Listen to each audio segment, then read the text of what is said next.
சங்கீதம் 33வது அதிகாரம் 11வது வசனம்.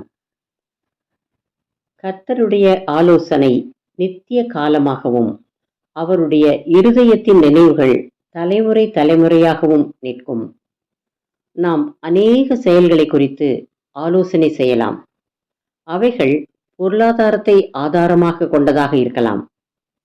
ஆனால் தேவனின் ஆலோசனை நம்முடைய ஆலோசனையை காட்டிலும் சிறந்தவைகள்.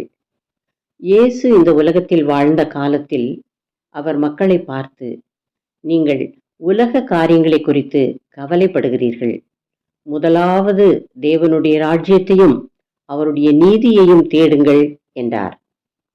இயேசுவின் உபதேசத்தை விசுவாசிக்கிற போது முதலாவது அவர் நம்மை நீதியின் வழியிலே நடத்தி நமக்கு சமாதானம் தருகிறார்.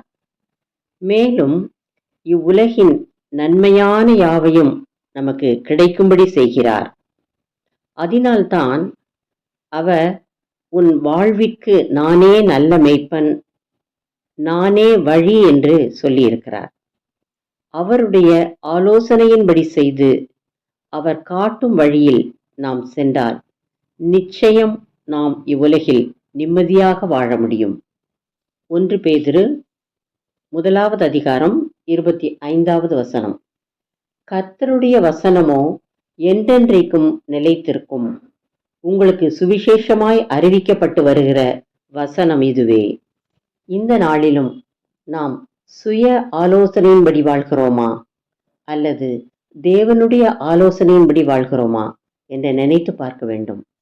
இயேசுவின் ஆலோசனையே சிறந்தது என்று நீங்கள் நினைத்தால் இன்றே அவரை நோக்கி ஜெபம் பண்ணுங்கள்.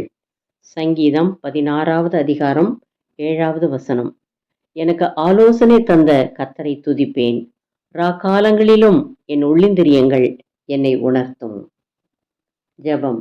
இயேசுவே, உம்முடைய ஆலோசனையின்படியே வாழ என்னை உம்மிடத்தில் ஒப்புக் கொடுக்கிறேன்.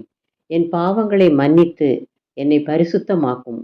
எனக்கு சமாதான வாழ்வு தாரும். தேங்க்ஸ் ஃபார் வாட்சிங். Like, share, subscribe.